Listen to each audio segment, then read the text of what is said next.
بہت دکھی دل کے ساتھ ایک واقعہ بیان کر رہی ہوں کہ کہیں پہ ایک استاد کبڈی سکھایا کرتا تھا۔ اس کے کافی شاگرد تھے۔ استاد نے تقریباً تمام داؤ پیچ کبڈی کے شاگرد کو سکھا دیے۔ اس کے علاقے میں بادشاہ کی طرف سے اعلان کیا گیا کہ اگلے ہفتے مقابلہ ہونے والا ہے، جس میں استاد کا نام سر فہرست دیا گیا۔ دوسرے شہروں سے آئے ہوئے کھلاڑی اس سے ہارنے لگے۔ پھر اسی کے شاگرد نے سوچا کہ انعام تو بہت بڑا ملے گا اگر میں اپنے استاد کے مقابلے آ جاؤں۔ مجھے یقین ہے یہ تو بوڑھا ہو چکا ہے، مجھے اس کے سارے داؤ پیش آتے ہیں، یہ میرے سامنے 5 منٹ سے زیادہ ٹک نہیں سکے گا۔ یہ سوچ کر استاد سے مقابلے کے لیے اس کے مقابل آ کر کھڑا ہوا۔ استاد کو حیرت ہوئی۔ بہرحال مقابلہ شروع ہوا۔ اب استاد جو بھی ہر بار استعمال کرتا شاگرد کو ہرانے کے لیے، وہ تو پہلے ہی اس کو پتا تھا کہ استاد کیا کرنے والا ہے، اور اس طرح سے استاد کے سارے وار خالی گئے۔ شاگرد کو یقین ہو چلا تھا کہ جیت اس کا مقدر ٹھہرنے والا ہے۔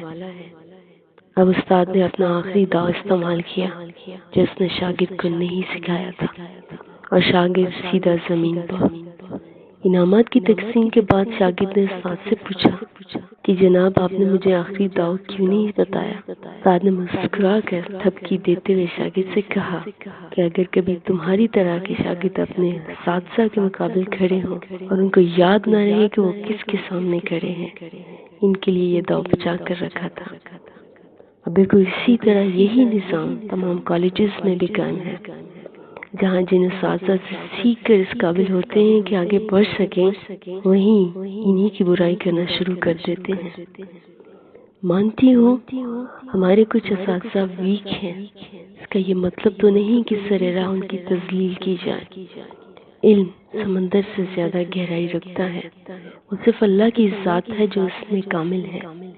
ہمیں اللہ نے جتنا بھی علم دیا بہت تھوڑا ہے، اس پر غرور کیسا؟ جیسا کہ اللہ تعالیٰ قرآن پاک کی سورہ لقمان کی آیت نمبر 27 میں فرماتے ہیں کہ روئی زمین کے تمام درختوں کو اگر کلمے بنا دیا جائے اور تمام سمندر سیاہی اور اس کے بعد 7 سمندر اور ہوں تو بھی اللہ کے کلمات ختم نہیں ہو سکتے۔ بے شک اللہ تعالیٰ غالب و حکمت والا ہے۔ اسی طرح اگر تمام اساتذہ ہر پرسپیکٹو سے پرفیکٹ ہوتے تو حضرت علی رضی اللہ تعالیٰ عنہ صرف ایک لفظ پر زور نہ دیتے کہ جس نے مجھے ایک لفظ سکھایا وہ میرا آقا ہے۔ اب آئیے سوچتے ہیں کہ ہمارے تمام اساتذہ ایسے نہیں کہ ہم نے ان سے ایک بھی لفظ سیکھا ہو۔